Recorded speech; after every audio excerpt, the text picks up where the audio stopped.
Vamos iniciar aqui mais uma temática, né? Hoje nós vamos iniciar as aulas, né, sobre assistência de enfermagem ao pré-natal. É um conteúdo muito gostoso, mas ao mesmo tempo muito denso, né? A gente precisa realmente estudar, se debruçar sobre as novas recomendações de assistência ao pré-natal. E aí a gente vai dividir essas aulas em alguns momentos, né? A aula de hoje é mais introdutória, tá ok? Então, é importante que vocês realmente reforcem os estudos, né? E sempre procurem se atualizar em relação ao pré-natal, tá bom?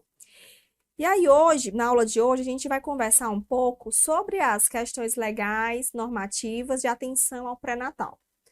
O início do processo fisiológico da gestação, não? Então, o que é a gestação, como é que se inicia esse processo fisiológico, e sobre o diagnóstico de gravidez, como é que se chega a esse diagnóstico de gravidez, tá ok? E nas próximas aulas a gente realmente vai entrar no processo de assistência de enfermagem ao pré-natal, tá bom? Então vamos lá. No mundo, né, uma mulher morre a cada 2 minutos devido ao parto ou complicações na gravidez. Então, é um dado bem atual aqui, ó, da referência de 2023, que coloca que uma mulher morre a cada 2 minutos em decorrência de parto e complicações da gravidez. E a grande maioria das complicações ocorrem por má assistência no pré-natal ou durante o parto. E aí a gente precisa estar atento a essas questões, né? Porque nós, enquanto profissionais de saúde, temos que realmente estar capacitados para identificar qualquer alteração importante naquela mulher durante o período da gestação, porque assim, o processo de gestação é um processo que envolve riscos, né? Não existe aquela mulher grávida sem risco, né? Então, toda gestação, ela tem o seu risco, que a gente chama de risco habitual. Porém, há casos onde há o aumento desse risco, né? Que aí a gente classifica a mulher com alto risco e aí essa mulher precisa ser acompanhada também na unidade especializada, tá ok? Então, a gente vai tirar aquela ideia de que a gestação não tem risco, porque toda gestação envolve risco, mas riscos habituais, né? A gente pode acompanhar essa gestante, fazer todo o pré-natal na atenção primária, tá ok? Em 2022, no Brasil, 1.252 mortes maternas ocorreram, o que significa um índice de 50,6 óbitos a cada 100 mil partos. Então, é ainda um número muito alarmante de mulheres que morrem, né, em decorrência da gestação ou do parto em si, né? Em 2020, o número de mortes maternas por 100 mil na Alemanha ficou abaixo de 4, enquanto no Brasil a taxa foi de 71,97. Então, é uma taxa muito alta, mostra a diferença da assistência obstétrica entre os países, né? Entre a Alemanha, como foi o exemplo daqui, e o Brasil. E a situação ainda é mais alarmante nos estados do Norte e Nordeste, né? E a gente pensa na situação da assistência que está sendo oferecido a essas mulheres gestantes, tá ok? Então, esses dados epidemiológicos eu trouxe para a gente realmente ver a importância de nós oferecermos um pré-natal de qualidade. E o pré-natal está disponível para todas as mulheres do Brasil. Então, todo o território nacional, a mulher com sintomas de gravidez, né, ou com diagnóstico definido de gravidez, elas podem e devem ser acompanhadas na rede de atenção primária, né? Então, toda mulher brasileira ou estrangeira que reside no nosso país, né? Então, toda pessoa em solo brasileiro que esteja grávida pode ser acompanhada pelo pré-natal, né? Pela rede pública de saúde, ok? E esse pré-natal ele deve ser iniciado na atenção primária à saúde, tão logo a mulher descubra ou desconfie da gravidez. Então, se realmente está desconfiando que pode estar grávida, deve procurar já a atenção primária à saúde.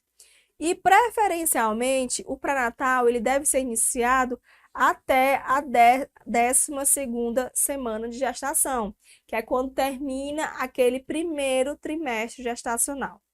O ideal, no melhor mundo, é que a mulher, antes de engravidar, ela já procure o serviço de saúde, né, para esse planejamento reprodutivo, né? Porque nós sabemos que quanto mais importante a mulher já iniciar com uma suplementação específica, né, para que quando ocorra a gravidez, aumente as possibilidades de ter uma implantação placentária melhor. Então, o ideal é que a mulher realmente inicie o acompanhamento no período pré-concepcional, tá ok?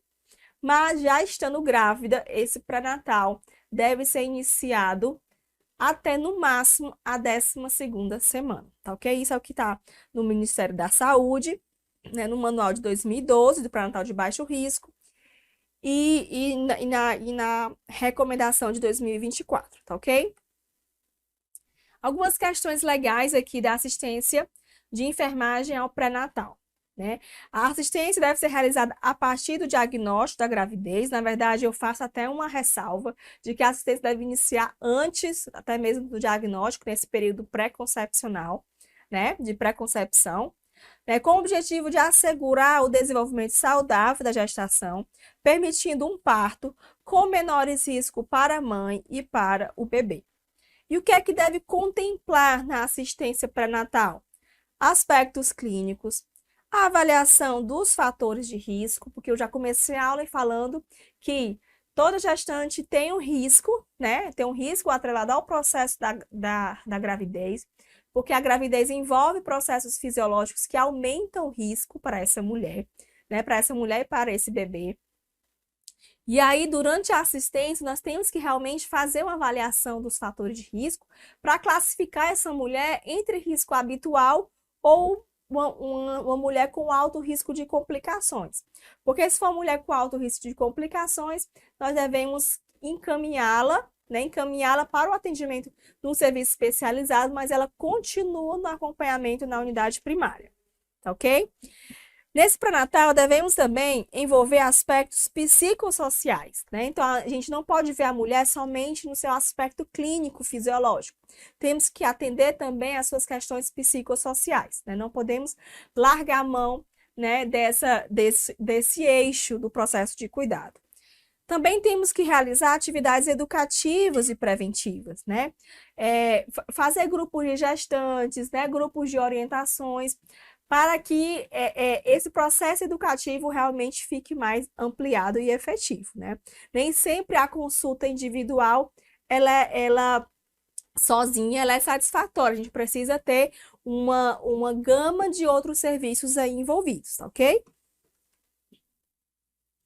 E aí, o que é que o Ministério da Saúde fala em relação à preconização das consultas de pré-natal? Né? Conforme o Ministério da Saúde, há um número mínimo de consultas exigido, né? Quando a mulher entra para o início do pré-natal, a gente tem que cadastrar ela num sistema de informação chamado de SIS pré-natal, certo? E para o cadastro no SIS pré-natal, ela deve ter no mínimo 6 consultas. Então, se ela começou o pré-natal ainda no primeiro trimestre, que é até a 12ª semana, ela com certeza vai ter mais do que 6 consultas aqui, que é o mínimo que é exigido pelo Ministério da Saúde. Mas tem casos, gente, de mulheres que começam no terceiro trimestre, outros que começam no segundo trimestre, e aí tem uma quantidade menor, né, de consultas de acompanhamento para essa gestante, e isso acaba aumentando o risco de complicações. Esse acompanhamento das consultas deve ser intercalado entre enfermeiro e médico. Idealmente que a primeira consulta aconteça com o médico, isso é o que está lá preconizado, e que as consultas sejam intercaladas entre o médico e o enfermeiro. Mas nós temos unidades que não têm o papel do médico, né? A gente vê que em algumas regiões mais remotas há uma dificuldade de fixação desse profissional na sua equipe e acaba que o pré-natal ocorre sempre somente pelo enfermeiro. Não é que esteja errado, isso pode acontecer, está previsto também no Manual do Ministério da Saúde, que o enfermeiro pode realizar todo o pré-natal. Mas o ideal é que seja também realizado pelo médico, né? E que sejam consultas intercaladas. Então, há uma periodicidade preconizada aqui para as consultas de pré-natal.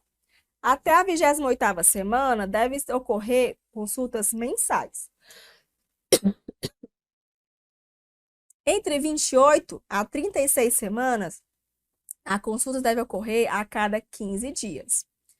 Na 36ª semana até 41 semanas, nós temos consultas semanais. A cada 7 dias deve ser agendado uma consulta. Para que a criança nasça a termo, que é no período ideal de nascimento, que vai das 37 às 40 semanas, né? Então, o ideal é que a criança nasça nesse período. Se a criança nasce antes, é chamado de pré-termo. Se a criança nascer depois, ela é chamada de pós-termo, não é assim? Então, o nascimento deve ocorrer entre 37 e 40 semanas. E nesse intervalo, a consulta deve ocorrer de forma semanal, tá ok? E como ocorre a gravidez, né? Vamos lá ver como é que ocorre esse processo da gravidez. As mulheres nascem com todos os seus folículos. Então, toda a sua reserva ovariana nasce lá com aquela bebezinha do sexo feminino que acabou de nascer, ela nasce já com seus óvulos, né? Que são os óvulos imaturos, né? Que ficam adormecidos até chegar na menarca, que eles sofrem ação hormonal, né? Para que realmente possam fazer esse processo de maturação e ocorrem os ciclos menstruais, né? Então, geralmente ao nascimento, nasce com 700 mil óvulos, que é uma média, né? E na puberdade, ó, já cai para 300 mil óvulos, porque durante esse período aqui, ó, da criança, adolescência, há uma perda desses óvulos, né? Então, a mulher, em média, né? Isso aqui é uma média, tem em torno, durante a sua puberdade, de 300 mil óvulos. E aí, eles são expelidos, né? A cada mês por um ovário, são expelidos mês a mês durante o processo do ciclo menstrual. E aí, para a gente relembrar lá da fisiologia. O hipotálamo libera o GNRH, que ativa a adenohipófise ou pituitária para a produção de FSH e LH, que é o hormônio folículo estimulante e o hormônio luteinizante. Esses hormônios, né, eles sofrem aumento, né, a depender do ciclo menstrual, e eles agem no ovário quando há o pico do LH, né, o LH ele atinge o seu pico de produção, ocorre a liberação dos óvulos, né, dos óvulos. E aí esses óvulos, quando eles saem, eles correm lá nas trompas de Falópio para encontrar um espermatozoide, né? E o ovário, nas células da teca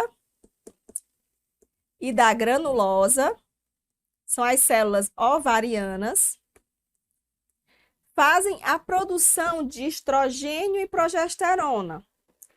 E a ação do estrogênio e progesterona, a depender da fase do ciclo menstrual, ela vai fazer esse processo cíclico da menstruação. A progesterona, ela aumenta na segunda fase do ciclo, né? A gente tem um aumento de estrogênio, depois dá uma caída, e a progesterona, ela sofre aumento na segunda fase do ciclo menstrual, que aí ela é produzida principalmente pelo corpo lúteo. Vamos passar aqui nessa imagem, que fica mais claro aqui para vocês. Ó, eu tenho o hipotálamo, que libera o GNRH, que tem ação na pituitária ou adenohipófise para liberar o FSH e o LH, não é assim? E esses hormônios, eles vão ativando, né, os folículos para que eles sejam maturados E quando há o pico do LH, o folículo ele é expelido, né?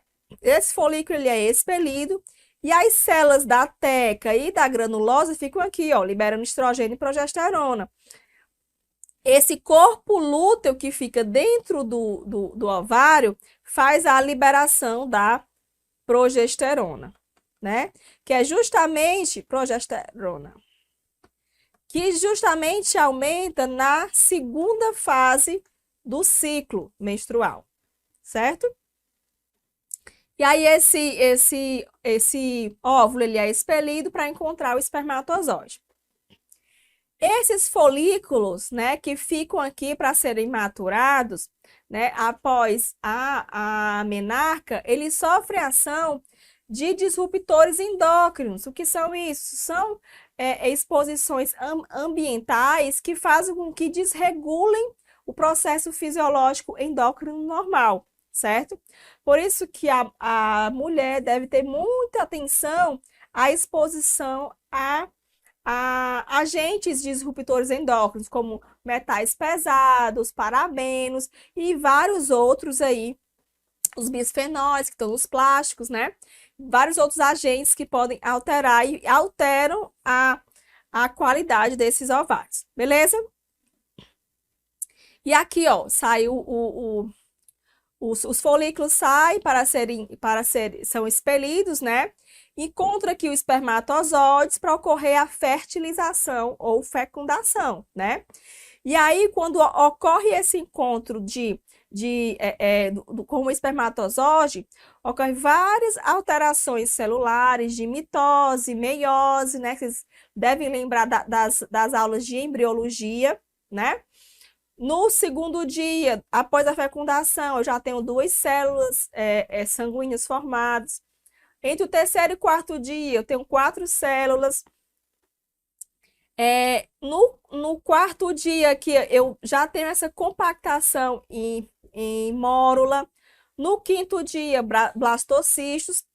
E aquela progesterona que é produzida pelo corpo lúteo, ela vai sendo aumentada, vai trabalhando todo o endométrio para receber esse folículo que foi fecundado. Então, todo o endométrio, ele é trabalhado pela ação da progesterona.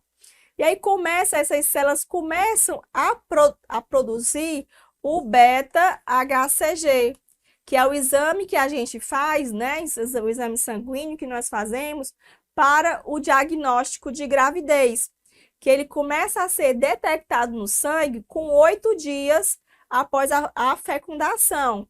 E tem um pico com 10 semanas. Então, a partir de 8 dias, a gente já consegue detectar o beta-HCG, né, na corrente sanguínea, tá ok?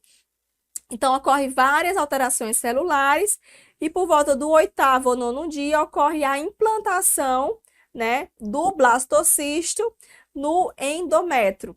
E essa implantação, essa formação da placenta, né, que ocorre em sequência, vai até geralmente a 20ª semana de gestação. Então, essa placenta, ela demora cerca de 20 semanas para realmente estar implantado e realmente estar bem formada após a fecundação, tá ok? Então, é assim, mais ou menos, que acontece o processo fisiológico da gravidez, né? Desde a fecundação, nessas divisões celulares, até o início do processo de implantação, que ocorre entre a 8º e o 9º dia após a fecundação. E aí tem um grande autor que ele fala o seguinte, que o sucesso da gestação está entre o equilíbrio da invasão trofoblástica, porque aqui, ó, tem o trofoblasto, que é essa junção aqui, ó, essa camada aqui de célula externa, nós chamamos de trofoblasto, que aí se divide em cito e sincício trofoblasto, e vão formar a placenta que nós conhecemos.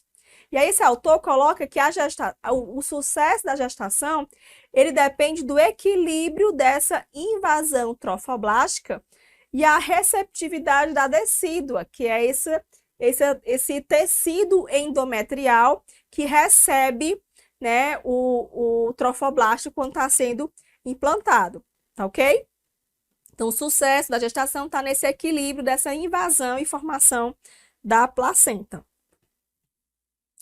E como é que se dá o diagnóstico da gravidez? O diagnóstico da gravidez baseia-se o quê? Na história, no exame físico e nos testes laboratoriais, certo? Então, nós temos que dar atenção ao histórico, fazer um bom exame físico naquela mulher, né? E encaminhar para alguns exames laboratoriais. E aí, vamos lá para o diagnóstico. Existe um atraso menstrual, que eu posso encaminhar para a mulher fazer o teste imunológico de gravidez, que é o beta-HCG, um teste sanguíneo, mas também nós temos a possibilidade de fazer com que a mulher realize o teste rápido de gravidez, que também é considerado como exame para o diagnóstico da gestação, certo? Então, dando positivo, independente dos exames solicitados, a gente já inicia o pré-natal com o cadastro no CIS pré-natal. Nós já falamos que é o sistema de cadastro das mulheres durante o pré-natal. O teste rápido de gravidez é indicado para mulheres em idade fértil que apresentem atraso menstrual a partir de 7 dias. Então, tá com 7 dias de atraso ou mais, eu já indico a realização do teste rápido ou do exame de beta-HCG. Porque nós vimos que a partir do 8º dia, o beta-HCG ele já consegue ser identificado, né, no sangue, né? Então, a gente, com esse atraso menstrual, a gente já indica fazer um dos testes, né? Adolescentes podem realizar os testes diagnósticos, mesmo sem a presença dos pais. Isso está lá na ECA, no Estatuto da Criança e do Adolescente, que adolescentes podem fazer os exames diagnósticos de gravidez, exames de identificação de ISTs, participar do planejamento reprodutivo, mesmo sem a presença dos pais, tá ok? Isso está lá na ECA. Independente do atraso menstrual, deve-se ofertar a todos que relatem exposição, relação sexual desprotegida, a testagem para ISTs. Geralmente a gente oferece os testes rápidos. Então, chegou uma pessoa, né, no seu consultório que teve exposição, relação sexual desprotegida, a gente sempre oferta os testes rápidos para ISTs, tá ok? E aí, quais os sinais de gravidez que a gente pode chegar ao diagnóstico, né?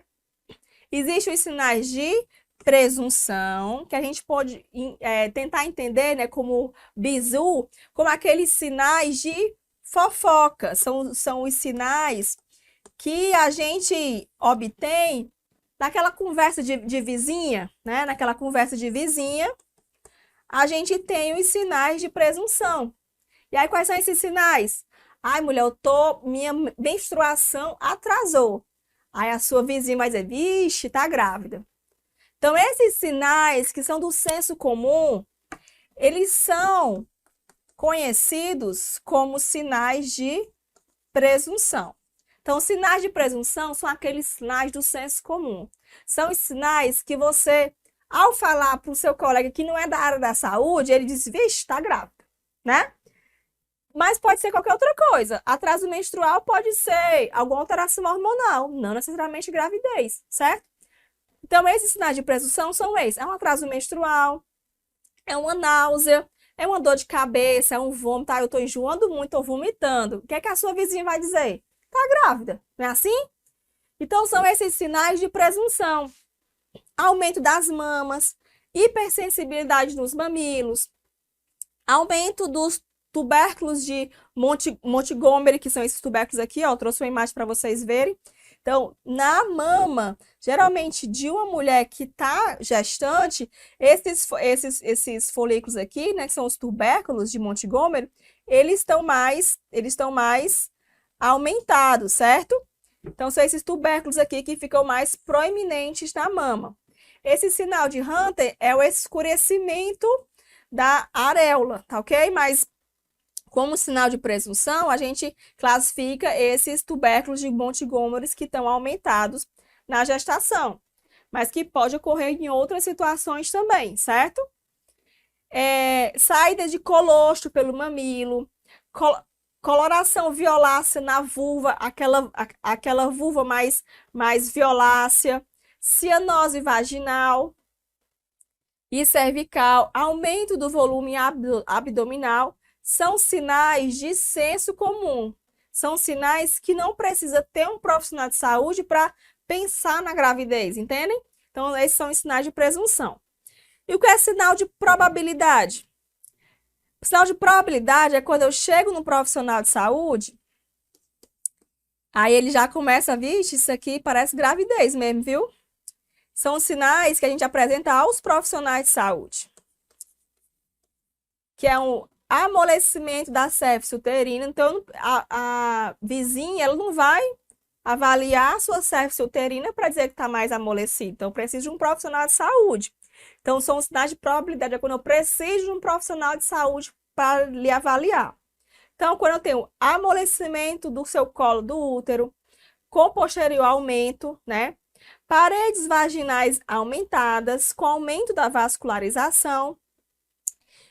E pode-se observar também essa pulsação arterial no fundo do saco vaginal. Positividade do beta-HCG. Então, isso cai muito em prova. Ah, o beta-HCG positivo é um sinal de certeza de gravidez? Não. Porque há casos como mola e datiforme, que eu tenho um aumento do beta-HCG e não é gravidez, certo? Então, existem outras condições clínicas que podem aumentar o beta sem ser gravidez. Então, por isso não é sinal de certeza. Então, a positividade do exame do beta-HCG não é sinal de certeza, é sinal de probabilidade, porque eu preciso de um profissional de saúde para avaliar, certo? Então, esses aqui são os sinais de probabilidade. E o que é sinal de certeza? É a presença de batimentos cardíacos fetais. Então, se eu tenho um coração batendo lá, quando eu vou escutar no sonar, que eu escuto no sonar, a partir de 12 semanas, eu já consigo escutar no sonar, né? Se eu for usar ainda aquele PNA que tem nas unidades de saúde mais longínquas, que não tem acesso ao sonar, eu só consigo escutar realmente a partir da 20ª semana. Mas com o sonar, a partir da 12ª semana, eu já consigo fazer a ausculta dos batimentos cardíacos. Então, a ausculta de batimentos cardíacos é um sinal de certeza. Se eu estou escutando é porque tem um feto ali. Então, é certeza ter uma gravidez. Percepção dos movimentos fetais, que aí a mulher começa a perceber, e geralmente ocorre entre a 18ª e 20ª semana de gravidez. A ultrassonografia, né, que ela pode, que a partir entre 4 e 5 semanas de gestação, eu já consigo ver esse saco gestacional pela ultrassom. Então, você vê o saco gestacional na ultrassom é um sinal de certeza da gravidez, certo? E com 6 semanas gestacionais, eu já consigo 6, 7 semanas, a gente já consegue ver a atividade cardíaca também pela ultrassom. E a ultrassom a gente solicita, geralmente, quando a mulher que não tem data da última menstruação, não sabe bem dizer, aí a gente solicita a ultrassom para que a gente consiga fazer esse cálculo da idade gestacional que a gente vai ver mais à frente. Tá ok?